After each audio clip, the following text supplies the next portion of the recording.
How to add Pine script on TradingView. Are you guys facing issues to add Pine script on TradingView app? If that's so, then this video might help you out. Without further ado, let's get started. First of all, open TradingView on your laptop device. Once you open the TradingView, now log in into your account with a registered email and password.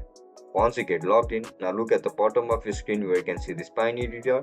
Click on Pine editor. After you tap on it, you can write down your script over here. And that's it, guys. That's how we're gonna add Pine script on TradingView. If you guys found this video helpful, don't forget to like, share and subscribe to our channel. See you in the next one.